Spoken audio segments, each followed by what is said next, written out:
Hello, everybody, and welcome to episode 66 the most evil episode of the 40k Badcast. My name is Dan Boyd, and I am joined, as always, by, in my opinion, what makes food delicious.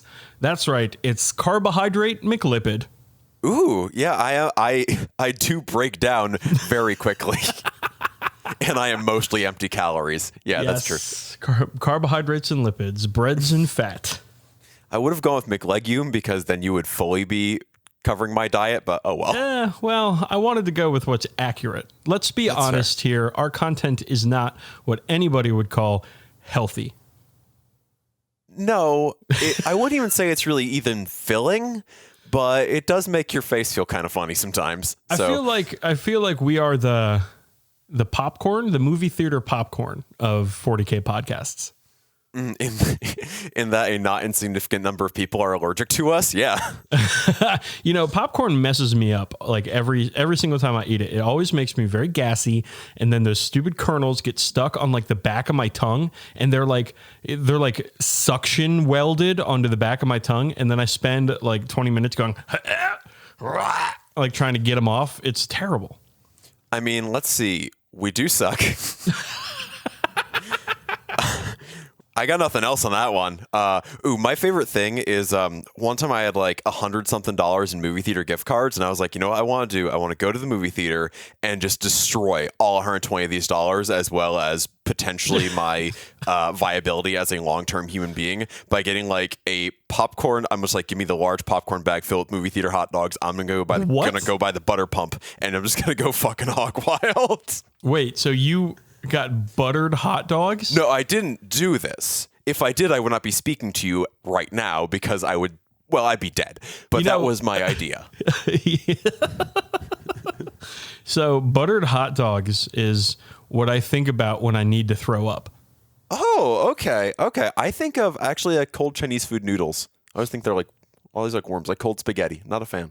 Like if I'm at the gym and my stomach's really hurting because I'm pushing myself too hard, and then I need to throw up so I can feel better and keep working out, I'll go crouch by the toilet and I'll just think buttered hot dogs until I puke. You barf at the gym? I had to use the bathroom once at the gym, and it was one of the most harrowing experiences of my entire life.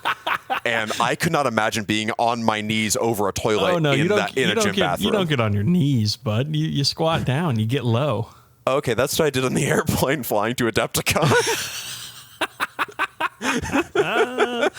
Adepticon's coming up, bud. Yeah. Well, great transition there. That's a good segue. Let's get into the aspects, what's on our hobby radar. We'll start off with a little bit of that old hobby progress, and I'll go first, as I always do. I finished my Aeronautica Imperialis bases. Oh, nice. So I posted a picture of these on Twitter. Did I? I don't know. I'll have to check after the show. And these things are great. They look fantastic. But I got to tell you, this took a lot longer than I thought it would. Maybe not a lot longer, but it did take longer than I thought it would. Even though you said it would shave off double fist hours. Oh, of it did. time? It 100% did. The thing is, though, like the gradients were done, right? Okay. So when I was painting the metallic stuff over them, I had to go slow because I didn't want to mess everything up, you know? Yeah, I get that. So it took a while, unfortunately. But I finished them and they look fantastic. I think I posted them. I don't know if I did though, so I will have to check Twitter and find out if I did. I'm just going to spoil that. Well, here's the thing. By the time this episode comes out, they might be up on Twitter, so it's a non-issue. Yeah, okay. And so I started in on the Baja Blasters. Nice. My new Elf Blood Bowl team. I did see the most important piece of the team, which you posted already. Well, yes. Okay, so I used the turn markers as an opportunity to practice my scheme, my color scheme. Mm-hmm. And so the turn markers are a gloved hand balancing a football on one finger as it presumably spins. Mm-hmm. And on this gloved hand, there are some like rivets or something that comes out of the bottom. Yeah, and there's gems and stuff. And so I figured, hey, this I can do the leather, I can do the metallic color, I can do gems, but I want to practice doing the skin tones for my Baja Blasters because I don't want to make them, just like white people, right? So I want to make them more non-human to highlight the fact that they're elves. So I decided to make their skin the color of Baja Blast. Oh. Yes. Oh, neat. That's very Captain Planet-y. So I wanted a chance to practice this color, and I did so on the footballs, the balls on these turn markers. And I got to say, man, I am absolutely thrilled with how these came out. Awesome. They look amazing. I still stand by what I think I said on the Goon Discord, where my ideal project would be getting 2 of the gloved hand, cutting the footballs off, and sticking up the noses of the Wood Elf team turn marker, which is just a large angry face. Now, I know I've posted these on Twitter, and I'm very, very happy with the orange. So I just used the Citadel base color Jokero orange, which is kind of a pastel-y kind of orange. Yeah. I did not use the Troll Slayer orange, which is like their middle of the road orange color, because I thought it was too. I wanted it to be kind of pastelish. It looks a little closer to the old Snakebite leather, sort of as far as colors go, and I think it, along with the Baja Blast color, are a really nice, like desaturated contrast. Those, I could see myself painting a room those colors. Yeah, I'm very happy with this. I want to invoke the feeling of a chill lunch or dinner, or fuck it, even breakfast at Taco Bell. Or fourth meal? Yeah, or fourth meal, whatever. You're high as fuck, and you're like, you know what? Let's get some fucking Taco Bell. So here's the thing. I've moved on from these markers, these turn markers, and I decided to next. There are, like a bunch of Blood Bowl balls, footballs. They come in the blood sprue. Balls, if you will. Blood balls, thank you. And a coin for flipping and for score marking. I'm painting these. I fucking hate these things. We were talking before the show. You were complaining to me about your Chaos Knights, which we'll get to, I'm sure, soon. I'm going to complain about these fucking balls in this fucking coin right now. So, okay. Here's the thing. With this coin, you got to fucking hold it in your hand. Yeah, there's no way to mount that. It is a 360 fucking paint job here. And so, you know what that means? There's spikes on the outside of the coin. You know what that means? At the edge of all of those spikes, I've rubbed the paint off. Yeah. And I can't fucking stop doing it because I can't mount this thing. It looks fine. I'm going to finish it very soon.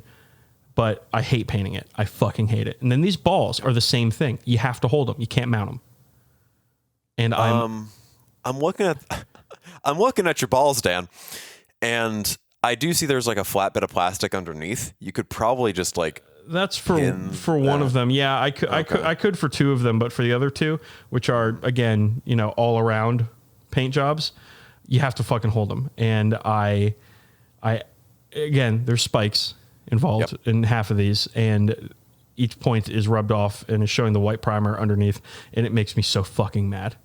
The only way I know to work around that is to varnish it at various points in the paint job. Yeah, I'm not doing this for fucking Blood Bowl balls. I'm not going that hard. About to say, for the Astraeus, yes. For Blood Bowl balls, no. No. So these things are an enormous pain in the ass, and I hate them, but I will be done with them soon, and I can get on to my first batch of Baja Blasters. I'm doing them 6 at a time. All right. Because I need to do 12, which probably won't make me want to kill myself. That's not too bad. It's only 6. Because I can do a squad of 5 Primaris Marines. Like, it's whatever. It's fine. Like a squad of 10 Primaris Marines would make me want to die. So I think 6 is a manageable number. All right. Cool. All right. That's it for me for hobby progress. What do you got? So I'm still working on the same Chaos Knights I think I mentioned last episode. Yeah, we recorded it 1 week ago. So yeah, which is rare. Usually it's like 3 or 4 weeks between episodes that are allegedly coming out every 2 weeks. So yeah, I'm still working on these same fucking guys. And I don't know if you know this, but there's a lot of shit on them. Like every single dude has skulls. I think last episode you said that they resist painting. Yeah, they're actively resisting painting. Yeah. Not in the fact that I have to hold them in weird places, though I kind of do because they're too big to really hold with a painting handle comfortably because they're those big oblong bases. Do you have the XL painting handle? I do not have the XL painting handle. Oh, you dingus. You got to get one of these things. They're fantastic. It has been reported that I'm slow to adopt these painting handles. All right? I painted a Redemptor with this fucking thing. I still have a Redemptor I started painting, then got bored with and put back in the box. You already have a Redemptor, though, don't you? Like a no, I have an Invictor tactical warsuit. I'll have you know. Oh, dude, you got to do a Redemptor. They're really good. Now. They weren't when I started painting it. You didn't That's go to how long Nova. I've had I was about to say like they were really good at Nova after the Space Marine Codex came out, but you didn't get to go to Nova, so that's understandable.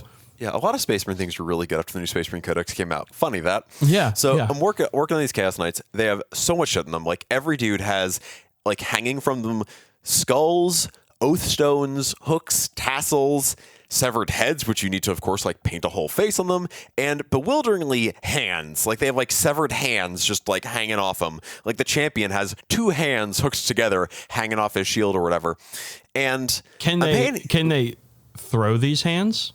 No, they can't throw these hands. They can't put up these mitts. Can they catch these hands?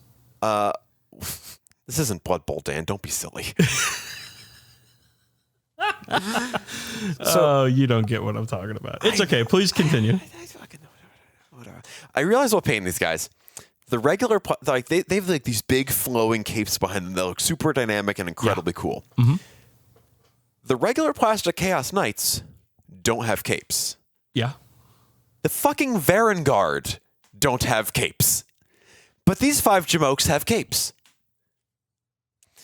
And like the most elite dudes in the entire Chaos Army don't have capes, but these guys do. It's not like a sign of status. It's just a sign of rule of cool. But man, I'm going to be very happy when these guys are done. I think they're going to look fantastic. Even right now, they're like 95% of the way there and they look great. But I don't think if I'm painting more knights, it's not going to be once in the set just because they're such a pain in the butt. What's wrong with the fucking capes? They're like, they look awesome, but the problem is like, a guy on a horse is one of the most hateful things to paint in all of miniatures wargaming. Ask historicals painters, ask sci-fi painters, fantasy painters, whatever. No one likes painting dudes on horses. Okay. Very few people do. Now, it's because it's like painting 2 models and there's a lot of overlap. That's always difficult. Now, imagine the riders cannot be taken off, so you can't paint them separately, so you can't get like that neat divide. They have big shields blocking half of the guys, and then they have capes blocking the other half of the guys and part of the horse. So I'm like, the problem is you'd just be like, oh, well, just don't paint the parts under the capes. Well, the capes are all flowing in these really organic, really dynamic, cool ways that make it so there's parts you can very clearly see but can't easily get a paintbrush to. So that has been the challenge I've been working on with these guys. Again, beautiful models.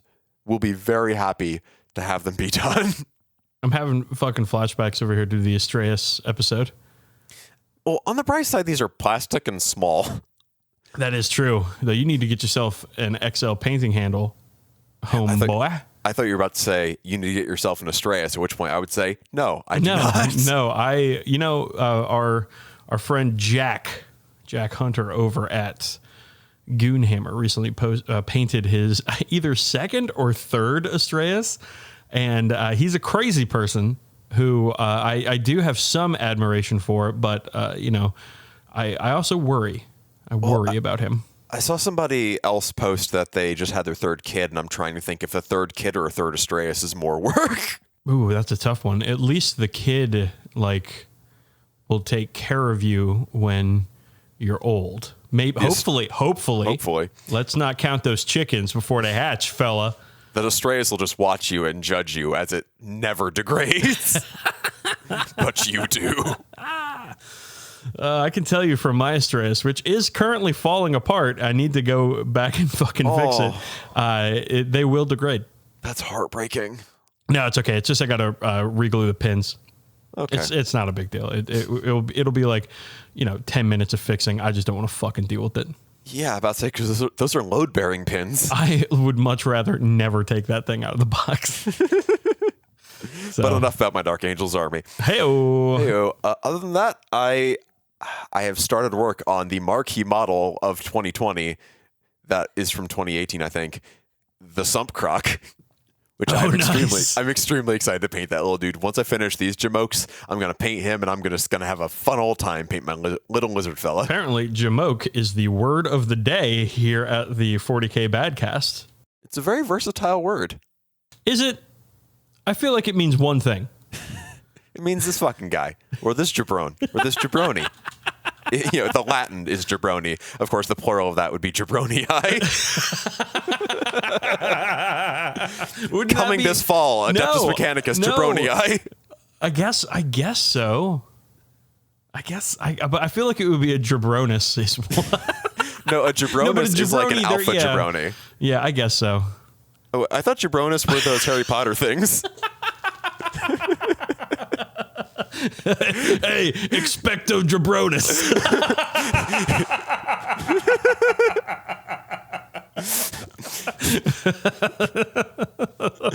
It turns into a fat guy in a tracksuit who fucking gesticulates.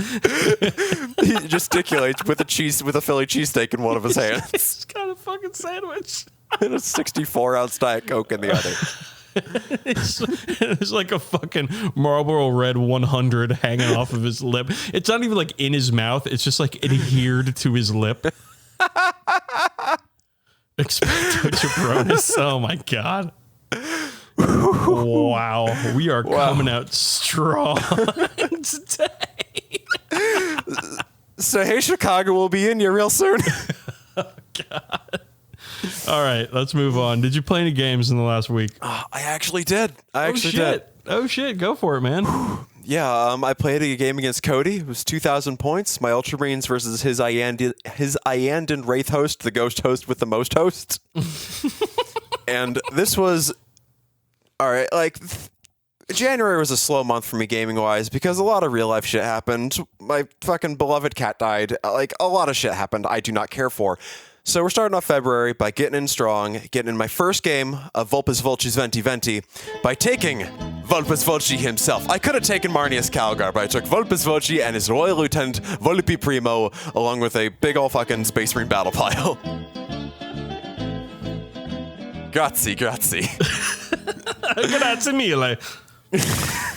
Grazie jabroni. I was just thinking about during the whole Expecto Jabronus discussion, I should have been hitting that button over and over again. But thankfully you pulled in with the Vulpes Vulci, so I was able to get it in there. So we got to hit our quotas. Please tell me more about this one game you played. All one of the games I've played this year. Well, yeah, I was going to play the Aeronautic with my dad, but I had to cancel because my wife had the flu or something like it. She's okay now. Anywho, yeah, we played. It was his Ghosties, my Ultramarines, big ol' bash, hammer and anvil deployment, 6 objectives. It's like a new sort of chapter proof 2020 mission where you roll, where you have the objectives are numbered and objective 2 disappears the end of turn 2. Objective 3 disappears the end of turn 3. Yeah. And it's the first one I've seen where it has variable turn length that starts from turn 6, not turn 5, which is that's a cool bit of trivia, I suppose. Hey, that's a thing. It's kind of a cool thing, which we found out on turn 5. I'm like, is the game over? Oh, no, it's not. Okay. So I went first. I took a bunch of infiltrator things, including the Invictor Tactical Warsuit, which did a really cool thing where it just ran right into his home zone, held the objective, punched 2 Wraithguard, and then died. That is what they do. But at least it didn't. Well, I wish it exploded, but it didn't. But I like the mission. It forced you to prioritize objectives, and basically most of the objectives were kind of in his side of the table, so I had to hold off and hold the line more or less, while the objectives on my side just kind of disappeared on turns 2 and 3. And that's no fun. And then move in to take the ones from him, which taking objectives from Wraithguard, famously easy, especially when they have fortune and various boons and lucks and +1s and all sorts of shit. He had this Death Star unit of 6 Wraithblades where they had a 3-up invulnerable save and a 5-up or 6-up feel no pain and 4 wizards around them so they could just deny everything. And I was the galaxy brain, genius brain kind of guy I am, just started shooting at them with overcharged plasma guns, and he's like, lightning reflexes. I'm like, okay, so my guys explode on a 1 or a 2. Fuck it, keep shooting. Fuck yeah. Although I did run into one weird thing, which is if my Hellblaster explodes while shooting Overwatch because he's exploding on a 1 or a 2, and the banner next to him triggers him to shoot again, does he now get to shoot something else at full BS? Or does he just get to keep shooting Overwatch? He can... for Overwatch? Yeah. Oh, if he dies on an Overwatch because he rolled a 1. Mm-hmm. Oh, no. Yeah, he gets to shoot at something at full BS. Okay. We had him shoot at Overwatch levels because I'm just like, something about that feels a little shitty. No, because he gets to shoot like it's the shooting phase. Okay. Well, he still killed Prince Uriel with his Overwatch, so whatever. So basically, our forces just are like shipping each other away, burning each other down. I think I used like 20 command points that game because I had Scryer's Gaze and the 5-up command point regen. So I'm just like getting them out the ears. And which means on turn 6, I blew 4 command points in the dumbest fucking move ever. Ooh. So he has 2 Rangers on objective 6, and I have 1 suppressor left. So I jump him over, I charge it, I blow 1 command point in Hammer of Wrath, totally whiffs. Totally whiffs in his attacks, and then I blow 3 command points to fight again, and then he gets it. Nice. And then did he kill them and win? He did, actually. He killed them, and we ended up calling the game at the end of turn 6. It was like 16-15. Like, it was really close. Who won? With my Ultramarines came out just ahead. Nice. So Vulpus Volci ran away from the Wraith Knight to victory. That's the way to do it, man. You don't want to fuck with those things. No! I tried casting Tenebrous Curse or whatever. Like there's like Tenebrous Curse and then like Mind Shackle, like whatever fucking brain wizard powers make them go slow. I used those ones. They didn't usually work, but when they did, they were useful. Tenebrous Curse is really good. Yeah, there's the Ultramarine version of it that I use instead. But I use that one all the time because it's super good. Yeah, it is. All right, that's been my game. I've got like 2 Necromunda games coming up next week, but yeah, I have not played any games, so. All right, cool. Sorry, gang. We recorded a week ago. Fuck you. All right, let's talk about new stuff. And again, we recorded a week ago, so not a whole lot of new stuff. I want to touch on Shadow Sun. I don't think we talked about her too much last week. She's getting a new model and some new stuff, some new guns, it looks like. And we talked about her like a month ago. Buddy, she looks great. The model is, the model is definitely flying off some terrain.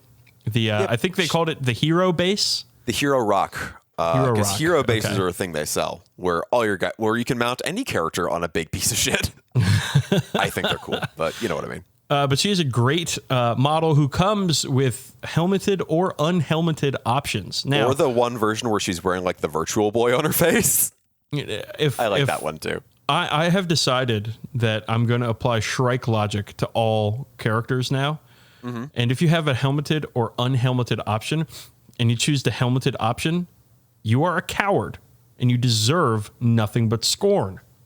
I'm sorry. I'm picturing right now Commander Farsight, but instead of the big like robot head on top, it's just a bear screaming Tau head. It's so much better. I like that model even more now. Yeah, man. Don't be a coward. Well, okay. All right. If it only comes with a helmeted option, fine, whatever. Then still get Shrike's head and put it on there. So the one thing that's kind of interesting about Shadow Sun is she's now available to all Tau armies, not just, I think Tau Sept is the one she was in. I don't know. Yes. Orcan, whatever. So I'm wondering if a lot of like the big marquee characters are going to be available to all armies. Like Gazgul Thraka's coming out. Maybe you can take them with Blood Axes or Bad Moons or whatever instead of just Goths. I'm wondering if maybe they'll start doing that a bit because that would be cool. Yeah, for armies that aren't Space Marines and aren't flush with characters, I think that's kind of a cool way to, really a cool way to make it feel like 5th edition again. That would be really cool. Yep. I think that would add some flavor to a lot of armies out there. Mm-hmm. All right, so another thing that came out. The new Night Lord belt buckles came out, which a lot of people are very excited about these enormous WWE championship style belt buckles. Are you shitting me right now? Night Lord's belt buckles. That's my favorite search of 2020. No, there's Etsy new ones. no. There's new Night Lord Terminators, but they have these enormous belt buckles with VIII on them because they're the 8th Legion. No, it's for WrestleMania 8. You know what? Yeah. I'm gonna do it. I am going to do a quick Google search. Oh, there's ones on Etsy. Of WrestleMania 8 into the main event was. Ooh, Hulk Hogan versus Sid Justice. Hell yeah. Or Sid Vicious, as many people know him. Oh, and there's also Randy Savage and Ric Flair. That's even better. Oh, my God. Ooh, yeah. All right. Sorry, WrestleMania 8 news. The Macho Flair affair. This was held in 1992. I was alive. I was. Barely.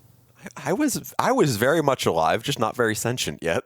Anyways, these new belt buckles are available on some sort of Horus Heresy model. I don't care. They're great belt buckles, though. I think that if you're playing Chaos, like even modern Chaos, use them for Chaos Terminators. They look hardcore enough. They look dope as hell, I think. But we all know I like Night Lords. So yeah, you're the only person. You're You're the only person on this podcast who likes Night Lords. Night Lords fucking suck. I thought you were going to say you're the only person who likes Night Lords, and I'm like, you know what? Aaron Dembski-Bowden wrote 3 books about them, and I don't think he actually likes them very much either. There's a lot of people that like Night Lords, and ADB, for however good he is at whatever else he does in his life, has done the hobby a great disservice by making people think Night Lords are cool, while in reality, they are the most buster-ass legion out there, who are just a bunch of losers who are real in to just being as edgy as possible. We've talked about this. We've talked about how they're we have. grimdark goth space hobos, and I love them.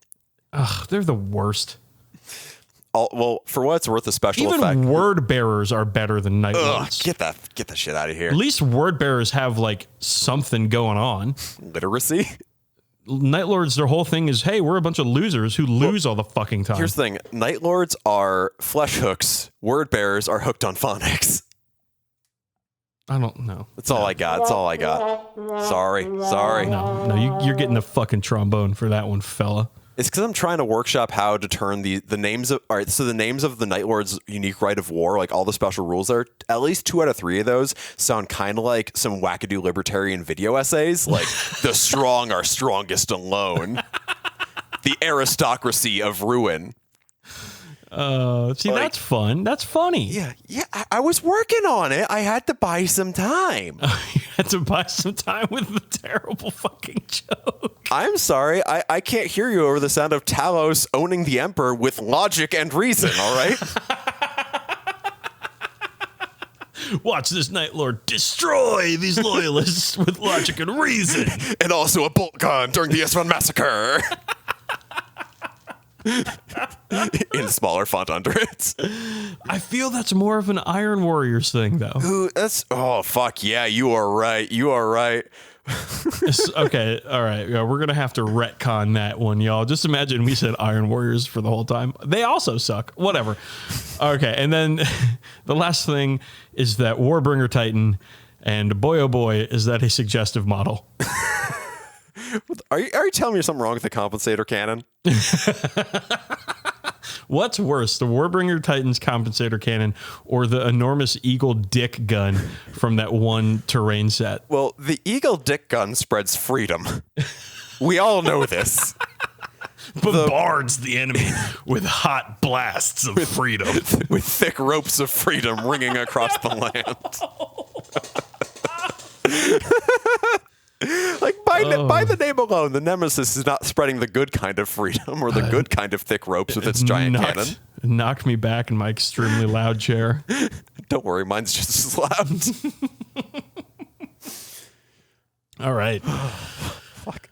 Dick jokes for days here on the 40k Badcast. Dick jokes for 66 episodes, please. I already have so many good pull quotes for this episode alone. You're gonna have a hard time doing this. It's target-rich environment. All right, let's move on to We Make the Call, where you guessed it, we make a call. This one is from Lee Prospery, I guess, via email. And he says, you're a ganger in the Underhive. What Dominion campaign territory would you frequent the most often and why? Now, if I were a smart man, I would have pulled up the Dominion campaign territory cards, except for the one that Peter still has, and looked at this. So we're just going to fucking bullshit our way through this, Lee. I'm very sorry. But it's there's like gambling dens, narco dens, pit fights, settlements, just normal Underhive shit. So, Campbell, what do you think? Where are you spending most of your time in the Underhive? Ooh, well, let's see. I'm not really much of a gambling den, dude. I mean, tunnels is a really good sort of general thing, and I would say the Tech Bazaar, but that's really just Micro Center. I think but you love Micro Center. I do love having a bunch of dudes tell me about graphics cards and tell me I really need liquid cooling. Sorry, not liquid fueling for my CPU. Unless that's something coming up, in which case, sign me up. I need more fire hazards in my home. Like, I think really I'm going to have to go and just stick to my guns here and hang out in the drinking hole. Because I basically already go to the drinking hole. They sell Monster Tots there. Why wouldn't I keep up with that? Yeah, I was going to say drinking hole. Perhaps, I go to a lot of sporting events and I like professional wrestling. So perhaps like the pit fighting, the fighting pit, I might frequent that area a whole lot. But I would imagine it's between the fighting pit and the drinking hole for me. See, I really feel like a good sporting event venue would be the collapsed dome. Okay. It's like, well, you have like these. Nobody goes to the collapsed dome.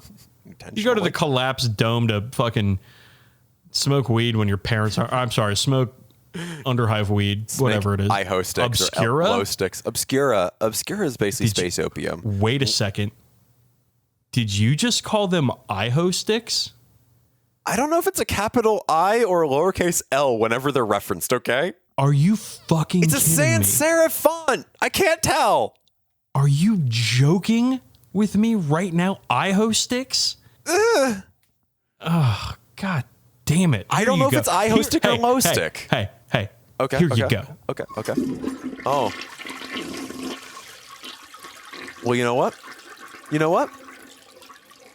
There's 6 seconds left, so that's why I think about. Out. That's why I think about smokers, because winners don't do drugs. I was told that once by a video game. I'm so ashamed that I know you. And that I've hitched my stupid podcast wagon to you. Fucking IO sticks. Well, guess what, Lee? That's another thing we can't take back. So thanks. You've made us all worse, Lee. All right. Thanks, and you're welcome. Let's keep the Necromunda train rolling, because we have a segment based on Necromunda. Believe it or not. Here on this show? Yeah. So why don't you introduce this one, bud? All right. We got a question via Jackson Westmoreland, which I think was too big for a Weemic to call, but I thought would be really in our wheelhouse, which is, what gang do you think a person would like to play based solely on their 40k faction? So I figured this would be a really good way to get existing 40k players into the game, as it might be kind of daunting to see all these gangs that don't fit your current understanding of the 40k setting. Yes. Because with Warcry or Warhammer Underpants or Aeronautica, or all the other games have things that very clearly map onto the sort of parent game, quote unquote, but Necromunda doesn't really. So I thought we could go down faction by faction in Necromunda and see kind of what sort of 40k armies would really gel with people who want to go for that gang. Yeah, and I think this is a great idea. So we're doing it. All right, let's go house alphabetical, and then we'll diverge from that. Let's start with Cawdor. So right. Campbell, what 40k faction players are going to look at Cawdor models and think, yeah, these are the trash boys and girls for me? Cawdor are trash folks, as they're very hobo chic. So I feel like people who are into sort of the cult aesthetic, Chaos cultists or Imperial cultists, like Inquisition players, anyone who's into Real Blanchitsu or Inc. 28 sort of stuff is going to be right at home with them. As will Sisters of Battle players. Yes. Who really like the zealotry and fire theming. Custodes players who want they want to build their own fan club. Custodes, hey, technically, Cawdor gangers with polearm weapons are Custodes. But by that very narrow metric, they are Custodes. By much the like the Deathwatch Watchmaster. Transitive property of halberd spear guns, they count as Custodes. That's the most fucking Final Fantasy gun in all of Warhammer.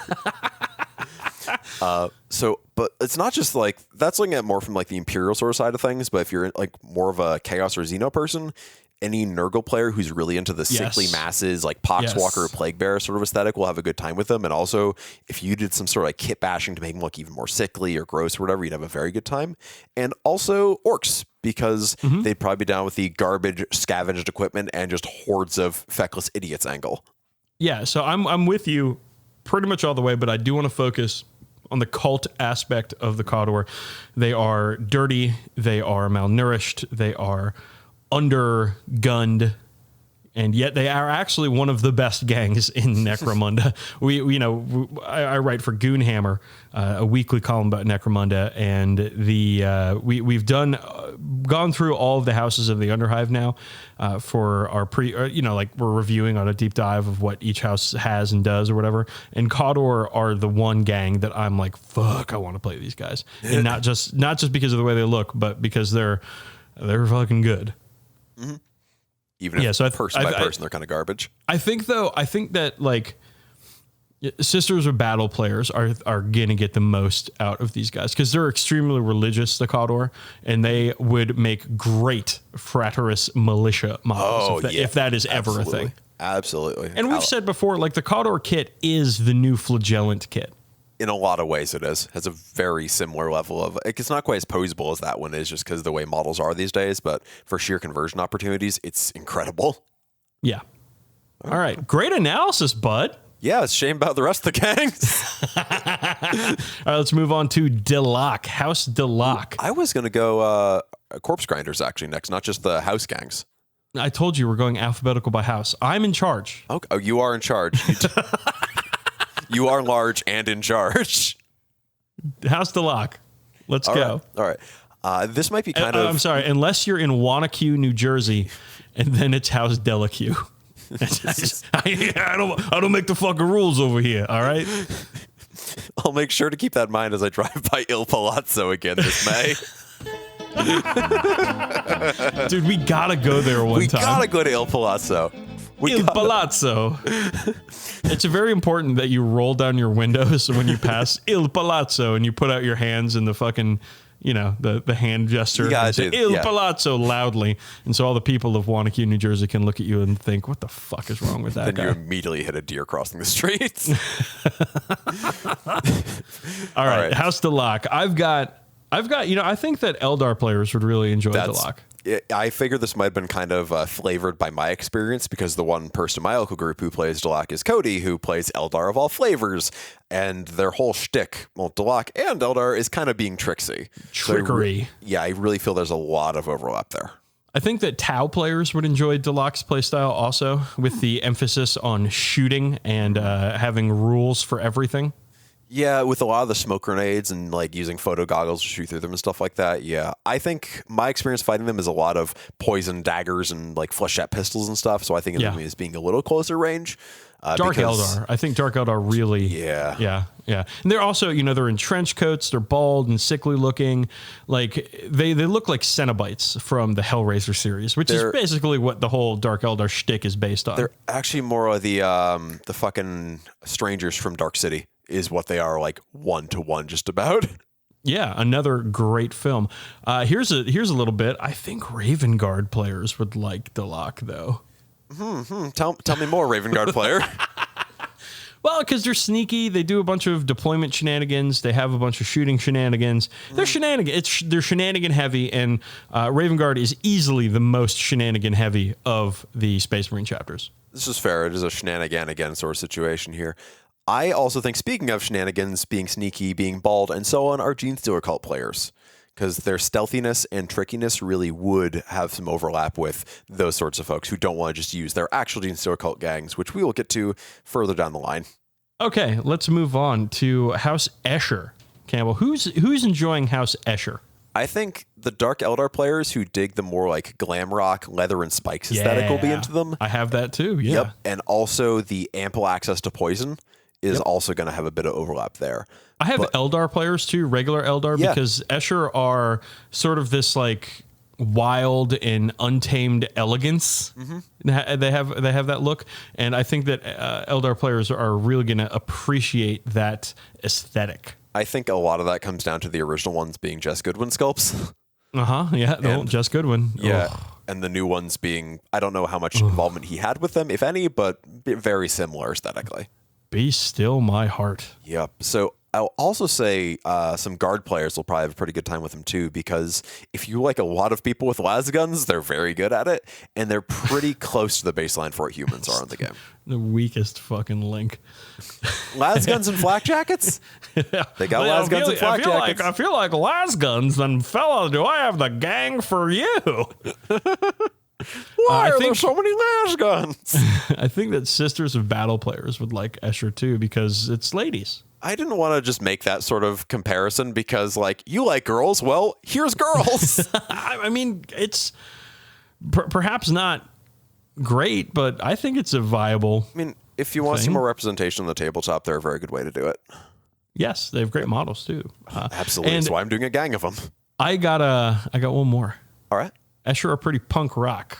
They're very punk and very glam. Yeah. They're a little bit. They're not a little bit country. No. But they are a little bit rock and roll, and nobody loves rock and roll more than orcs. So I think there is a bit of the orc in the Escher design aesthetic, and I think orc players could probably get in on that too. Also, Escher is weirdly, they have a lot of combat skills, even though they're not a good combat gang. So orc players could get some fun out of that, perhaps, if they wanted to go the combat route. But the big orc player gang is coming up right now. Yep. House Goliath. Orc players are going to go nuts for these muscly boys. As an orc player, I've gone nuts for these muscly boys. Well, they're tough. They want to get in your face. They're kind of slow, and they're very stupid.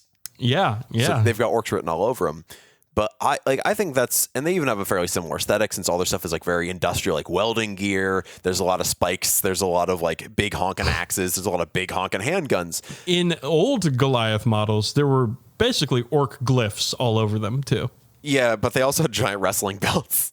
Oh, fuck yeah, they do. I still have an old Goliath. I have 2 old Goliath gangs. Shit, I have a problem. Wrestling. They have the ability to like caber toss people and shit like that. They get those terrible wrestling skills. Yes. So I would say also one which is coming from my experience here is I feel like they might also appeal to Space Marine players because they are the most durable gang, like bar none. Enforcers, but they're the most durable of the house gangs. Since they all have like T4, they're fairly forgiving. As long as you're facing towards enemy, which they should be, their armor save is even like above average. But they're strong. They're also bigger and stronger and genetically modified. Yes. Because they're a bunch of abhumans. So I guess if you're Ogren crazy, there you go too. But they're strong close combat. They're actually pretty good at medium range with like combat shotguns and bolters and even heavy bolters. And a lot of their equipment just kind of, it does what it looks like it'll do. So if it's an approachable gang, I'd say that way. I think Chaos Space Marine players will get a kick out of Goliath too, because there is a big, skulls and anger and rage mechanic going on in Goliath. So your World Eater players would really enjoy that. That's it. I feel like your Thousand Suns players might be left out in the cold since they're a little less intellectual than Zichian schemes. All right, let's move on to House Orlok, the generalist house. Yeah, they're the like, instead of like a world's greatest dad sort of mug, they just say world's most house. They sure are. So obviously Imperial Guard players or Astra Military players are going to get a kick out of these very regular dudes. But I think that any of the quote unquote regular faction players are going to love these guys. I'm talking Ultramarines players. I'm talking Cadians. I'm talking Goths. I'm talking Ulthway. Whatever is like the most represented paint job out of every army. That's Orlok players. Okay. Right there. I get that. Also, me. And I don't fit any of that. Well, I guess I am a guard. You're a player. guard. Yeah, you have an awful lot of Steel Legion. I'd also say, like, this is going to sound pretty repetitive, but Orc players again, because they have a real, like, they have a bit of a Mad Max aesthetic, especially with some of their extra characters and so on. Oh, yeah, their fluff is that, or lore is that they basically are, like, Mad Max man trappers who drive out on, like, junk trucks and capture people. Yes, that's true. Yeah, that's what it says. Yeah. Okay. Yeah. Warlocks, baby. Hey, they're my favorite. Like Orclocks, am I right? I just like their look because they're like bikers. Mm-hmm. They look cool. Big if you're a big Road Rash fan. Ooh, I mean, if you're a Mad Max fan, a Road Rash fan, if you have a motorcycle, like, come on. Yeah, there you go. Get on it, y'all. Okay, moving on. Everybody's favorite, Van Sar. Did you like Dune? I hope you liked Dune. This one's obvious. So Van Sar are known as the shooting gang. They are really good at shooting and not good at anything else. So here's something. Mm-hmm. During our deep dive into House Van Sar for Goonhammer, Jules and I came to the conclusion that Van Sar kind of suck.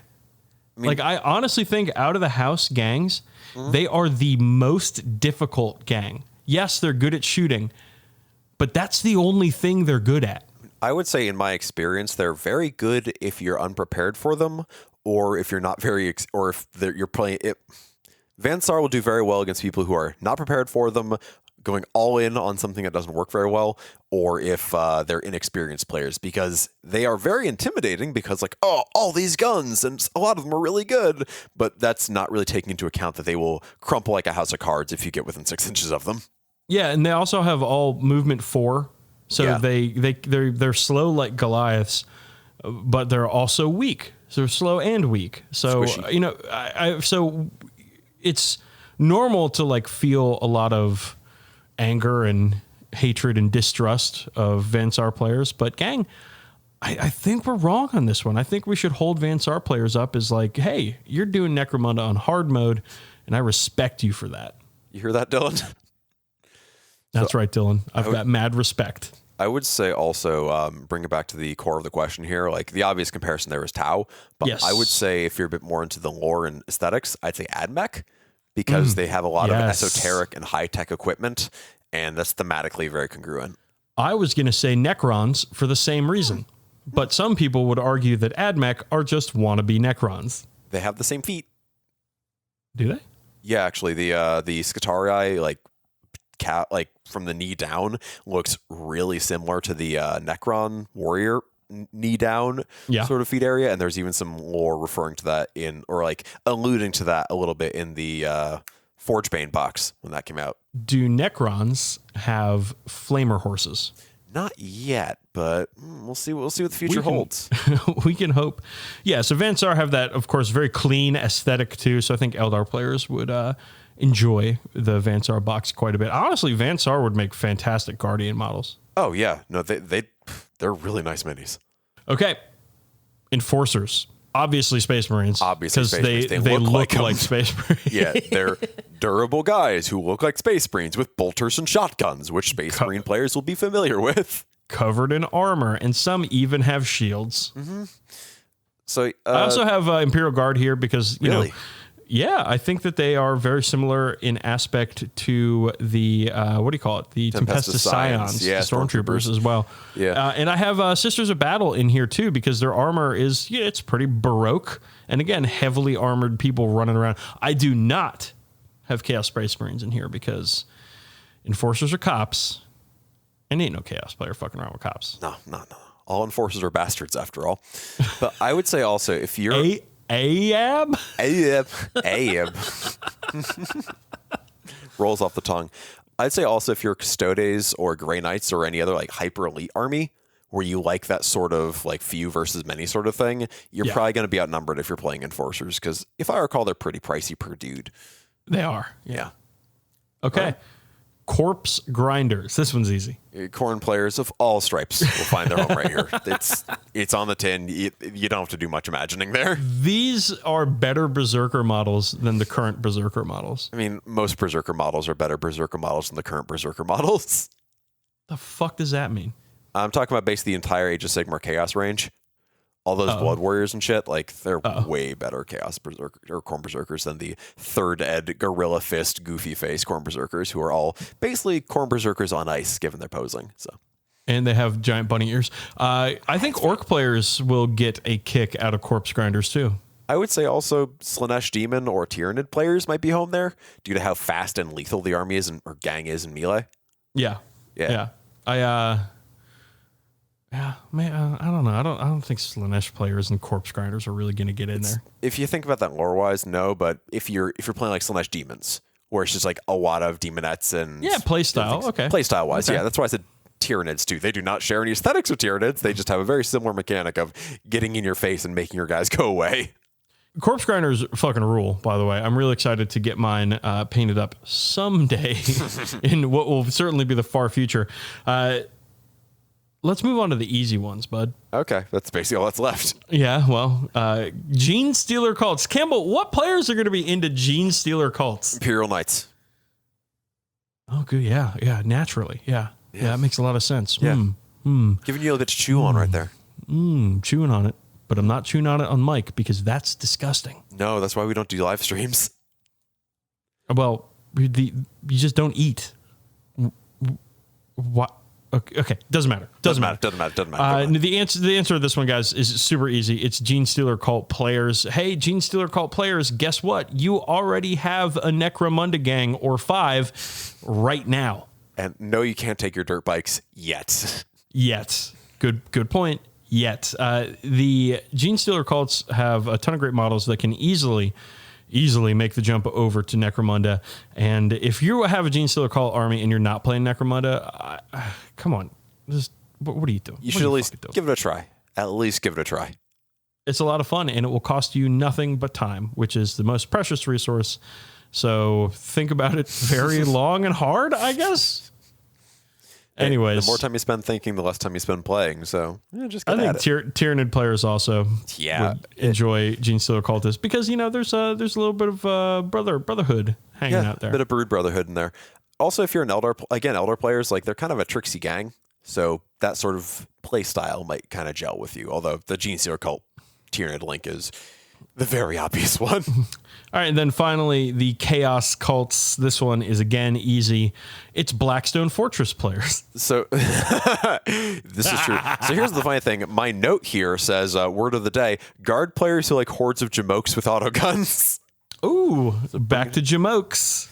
But again, if you're trying to use your Blackstone Fortress or Chaos models, like you even get to have the like bunch of little dudes and one big dude with a chaos spawn in there if you're like a more of a Blood Bowl fan or something of the sort. It's very straightforward, but there is one more gang left, which is Venator gangs. It's Death Watch players. A little bit of everything. I would say Inquisition players, like namely those Inc 28 Blanchitsu types, as you can convert and make basically anything you want. Like if you're an old squat player or another old hammer head who wants to use those weird old models again, fucking have at it, friendo. Yep. Like this is the place where they can live. This is your Isle of Misfit Toys. Yeah, that are like just undecided people in general. People that are like, I don't know what to do, so I'm going to do everything. Oh, God. I feel like also if you're undecided on Necromunda, they're probably the worst gang to start with because it's like, oh, I'm responsible for figuring out everything. Fuck. Yeah, there's a lot of choices you have to make for a Venator gang.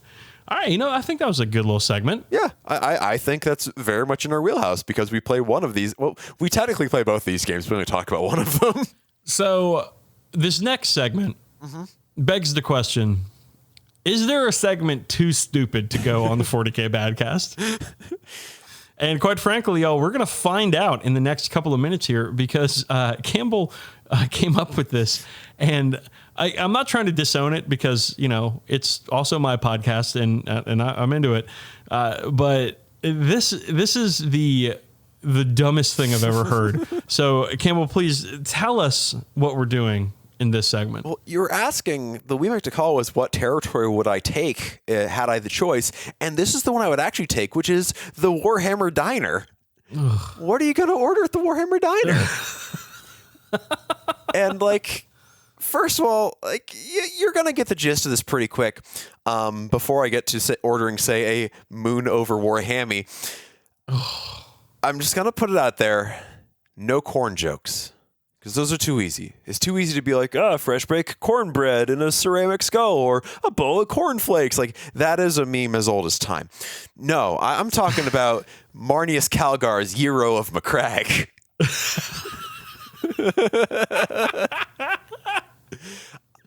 I'm talking the filet-o devilfish sandwich. Ooh. Oh, I hate it. Yeah, but yeah, and good. The buns would have like a Tausept camouflage on it. Uh-huh. Or a little Tausept. You know how it's like some of those upscale, in quotes, burger joints will like brand their buns with their symbol or something? Oh, fuck yeah, with the big Tau thing on it. I thought you were going to say those upscale restaurants that have a little flag in your sandwich. which I think would probably be on Marnius Calgar's Euro. So...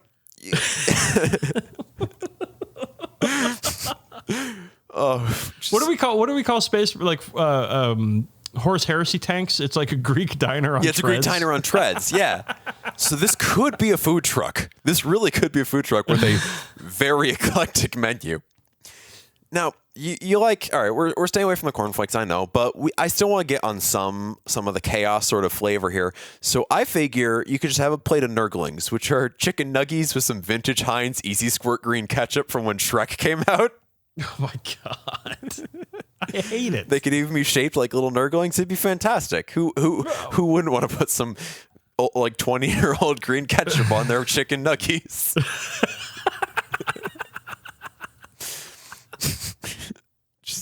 Okay. Delicious. All right.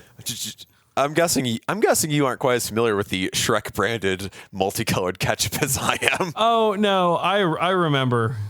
Trust me. I remember. I just don't like ketchup that much. I have this thing where like ketchup is fine if it's already on something, but I never add ketchup to things. Huh. It's interesting how you pronounce ketchup. Why? Say it. Ketchup. Yeah. It's spelled with an E, but you're pronouncing it with an A. How am I supposed to say it? Ketchup. Not ketchup. What the fuck are you talking? Oh my God! Don't even start with me, Iho sticks. Don't even fucking start with me, dude. This is I can no longer cast aspersions here. Okay. You never should have. In our first fucking episode, you called them flash jits. Yeah, flash jits. Zarbadge's jits. It's the whole thing. Catch up. Okay. Ketchup. Let's get away from this and let's get to something we can all agree on. All right, tell me. Who wouldn't like an alchemite short stack of pancakes? Oh. Some Genuus Adeptus Mechanicus engine oil drizzle. Oh.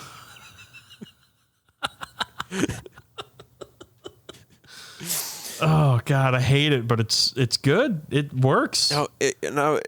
That's like, it's a good general thing for any Imperial citizen. But if you're more of a Necromundan sort of folk, you're going to want to have like some nice and wholesome. You're going to want not just Orlocks on bagel. You're going to want to have Papa Goliath Sump Crock soup. Oh no, Orlocks on. Oh God. Oh, I hate it. Oh, this segment was designed for the toilet sound. Oh. Well, that's where you're going to be going after you have a serving of Katachan deviled eggs.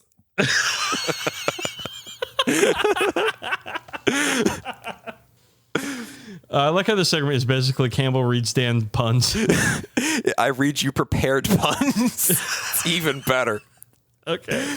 Now, Katachan deviled eggs, I would fuck with that. I would assume they're probably deviled eggs with like white phosphorus in them or some shit. Oh no, that's terrible. So you're thinking, you know what?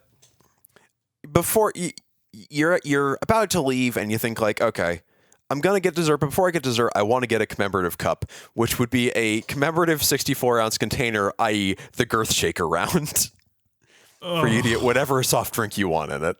I hate that word, girthshaker. No, the girthshaker will not fail in any cup holder. Oh, there's a cat on my lap now. Oh, see, that sounds good. That's, again, mine is behind the Space Marine statue and the Asimov. It's good. It's just that she's like, has claws. You know how they do. Oh, I do. I know how cats do. Yeah. Now, if you want to finally girthshaker. Oh, God, there's so many good pull quotes from this episode. Now, before you leave, I wish we could like bank some of these fucking pull quotes because some episodes like it's just hard to name these fucking things sometimes. Yeah. Not this one. I really like it when your pull quote is something that's completely unrelated because there was just nothing good enough to use. It happens. It does happen. But I have a sweet tooth. I know you don't, but I would find my way before I leave. I'd probably find my way to the Sunday bar because this place is going to have a build your own Sunday bar where you can indulge in excess and have as many toppings as you want. And this is what I like to call Fulgrim's ice cream dream stream.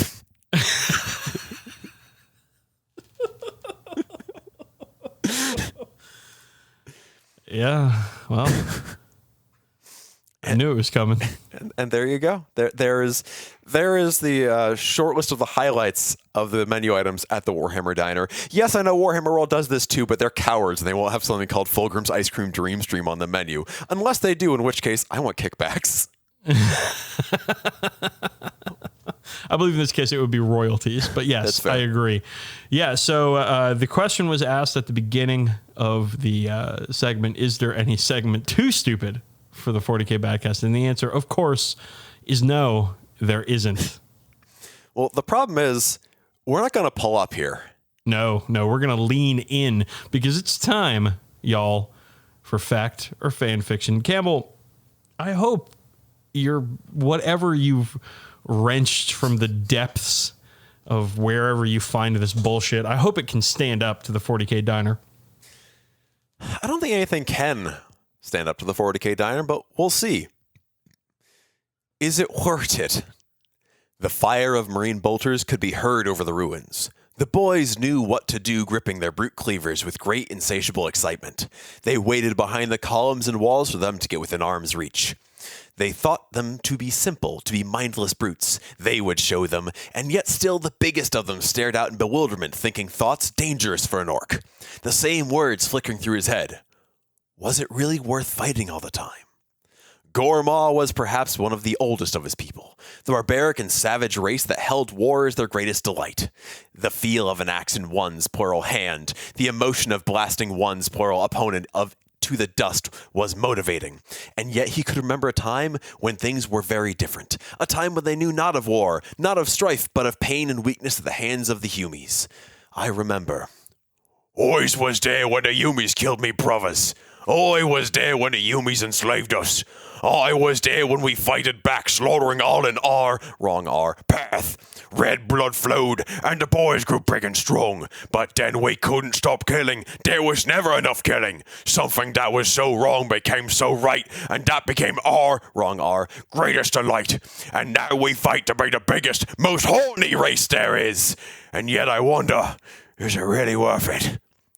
He thought back to the first days, a time when they were simple beings living in caves hunting the wild fungus beasts that roamed the world. It was a sad existence, yet they knew no better. Until they came. The Humies came killing all those who wouldn't fight. They were cowards. A small grin came to his face. They didn't even know what the word meant back then. They enslaved the strongest, forced them to work building the strange weapons and machines they used until one day they fought back. It was incomprehensible at the time. They never had fought before, but almost as instinctively they picked up weapons and killed all those who had made them suffer.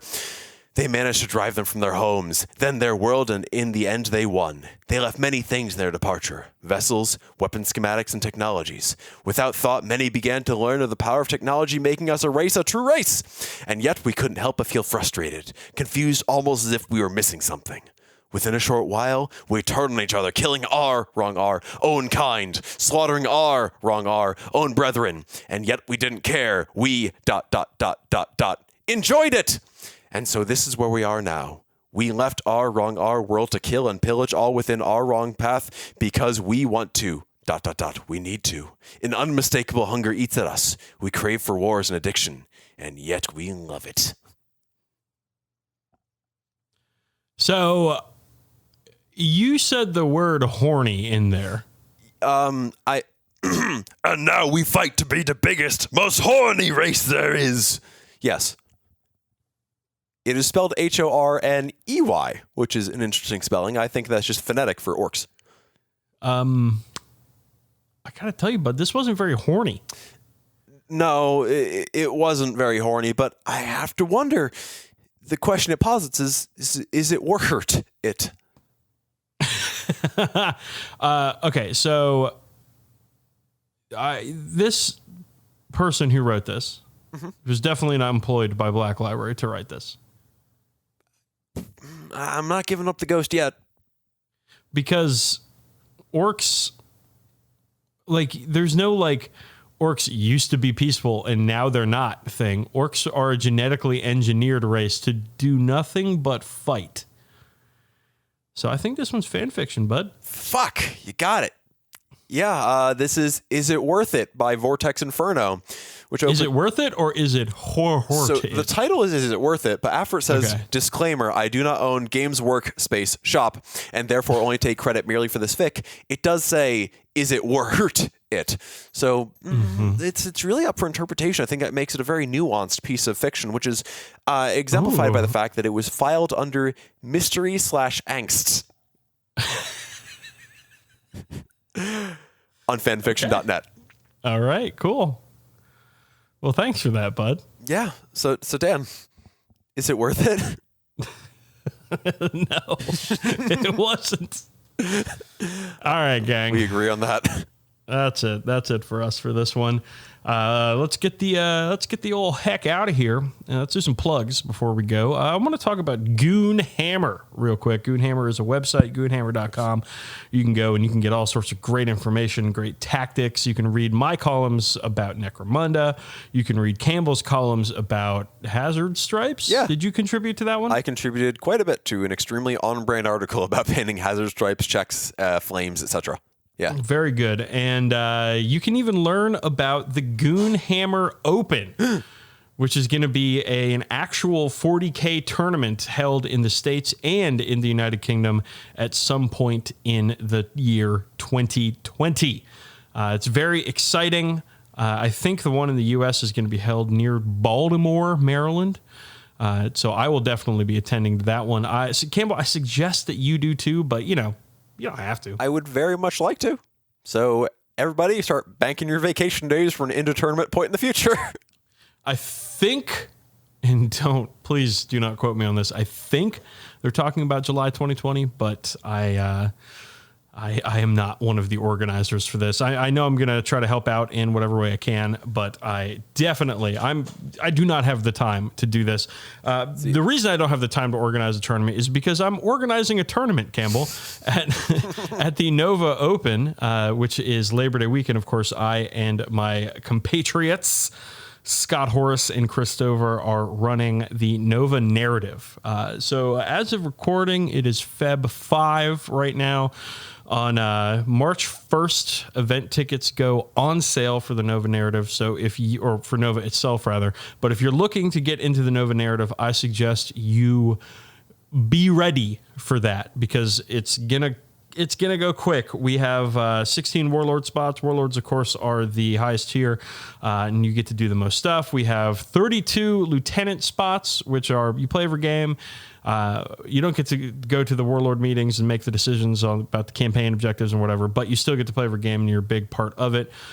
We have 52 Sergeant spots, which is our 3 night fight track, where you get to play on Thursday, Friday, and Saturday night. And then we have an unlimited number of militia spots, we're calling them, which are the a la carte night fighting spots. So if you are only in town for a couple of days or you don't want to play all that much, then there is an option for you. So Nova Narrative, Labor Day weekend, 2020. Chaboy is running it along with my friends, and I hope to see you all there. I'd love to have a bunch of listeners in the narrative this time. I mean, we do every time, all the time, but I would like for that to continue. No, I would also like that to continue, and I'm not helping any way with these events, but I'll be sure to crash on your couch and drink your beer, Dan. All right. You can also get at us on social media, Twitter, at least for me. I'm at DB_sleazy. I had to think about it, and you're at Brother SRM. We're on Twitter. What have you been tweeting about, Campbell? Whether the Kool-Aid Man fucks or not. doesn't have clothes. No, or obvious genitalia. So I'm not really sure, but I think his tears gave birth to a fucking nut. So maybe he could have a human child. I don't wholly know. This is the question of our age. We didn't talk at all about the Super Bowl. I think we're the only podcast that didn't. Oh yeah, we didn't talk about the big game between the and the. Yeah, I love those teams. They're great. How'd they do? Them. Say Chiefs. Chefs. No, say Chiefs. Chiefs. Say Chiefs. Chiefs. Say Niners. Niners. All right, I'm going to splice them in. So it sounds like you said it. Sure. Good job. Good. No, nobody's going to know. Nobody can ever know. So I didn't really watch any of that. Did you? Fuck no. Why would I? You know what I did do? I went to the hardware store, and let me tell you, that place was dead. Yeah. Yeah, I can imagine all the dads are out watching the Super Bowl. Not out watching the Super Bowl. They're in watching the Super Bowl. Yeah, so I have no one to mansplain what paint colors are to me. Oh, that's too bad. Well, you see, the difference between Sherwin-Williams' high gloss and Sherwin-Williams' semi-gloss is the high gloss is durable enough to be outside, but the semi-gloss just doesn't cut it. Well, Twitter, get at us. Yeah, get at us. Campbell is also on Tumblr, where he posts pictures of his models. He is Cam2D on Tumblr. You can also contact us via email, contact@40kbadcast.com. We had a few great emails this time around. Lee Prosperi, I believe, he sent us a picture of his son and his dog, and his son was armed to the teeth with some Nerf weaponry, which I was very happy to see. So contact at 40kbadcast.com. We need questions for WMDK, so please get at us there. And hey, if you want to waste your money, we got you. You know we got you. You can do it in two ways. One, you can buy shirts. And to get shirts, you would go to shop.spreadshirt.com/40kbadcast. And you can buy some shirts that are both shirts and fire hazards. Flammable. Extremely flammable. So buy them and, just stay away from open flames. And just in general also, you don't want to fuck with that. Yeah, bonfires may look very inviting, but do not throw yourself on them. So you may think to yourself, I want to waste my money, but I want to waste my time too. And that's what Patreon is for, because we got a whole bunch of bonus episodes there with a bunch more stupid shit coming at you real soon. Yeah, what are we talking about this month? Fucking wrestling, that thing that I see in the gym that you have a lifetime of experience watching. Yeah, that's right. We were talking about pro wrestling and why I love it. Coming up this month. I think we're recording that next week. Yes, so we are. It will be out in the beginning of February, so you still have time. I mean, to sign up. About to say, you can sign up whenever and listen to fucking a year and a half of this shit. So it's there forever. So go for it. And that's it. Yeah, we have three tiers of membership. $1 tier for people who just want to support the show. $5 tier gets you access to all of our or bad boy tier, if you will, Badcast bad boy tier, access to all of our bonus episodes. And then there's the $6.90 tier, which you only get if you think you're truly a cool person. And once you do get to that tier, you automatically become a cool person who definitely has had sex at least once. You can become Sex Haver 40,000. It's true. That's one way to do it. It's probably the easiest way. There are other ways. I've heard there are other ways, but I wouldn't trust any other way. I have it on very good authority. There's other ways to fuck, but I don't know. There's easier. They're just theories. I don't think there's easier. But there probably are others. But again, let's not focus on that. Let's focus on becoming a 40K fuckboy. For joke dollars a month. Patreon.com/40K Badcast. All right, bud. I'm not going to fuck it up this time. But you've got a quote for us. I do. Which I almost fucked up this time. Ooh. For those who seek perfection, there can be no rest on this side of the grave. Ooh. I just got a chill. Ooh. You know what else is going to give you a chill? Fulgrim's Ice Cream Dream Stream. All right. You fucking jamokes. That's it for us. We're the 40K Badcast. We're bad at podcasting. We're bad at 40K. We're bad at puns. You name it, we're bad at it. Dang near and hey, you can too. And gang, we'll see you in the next cartoon.